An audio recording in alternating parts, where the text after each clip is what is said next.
Hello everybody, today we'll talk about how to fix or how to solve your Google Drive.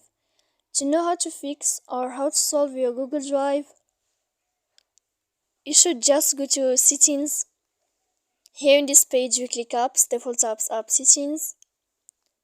Then you'll enter to Drive app.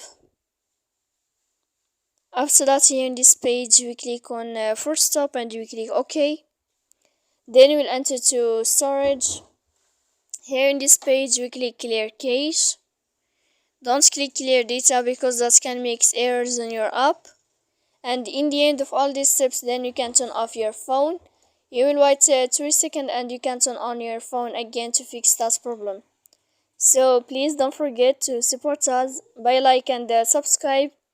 See you next time in another video, and thank you for your attention and your watching.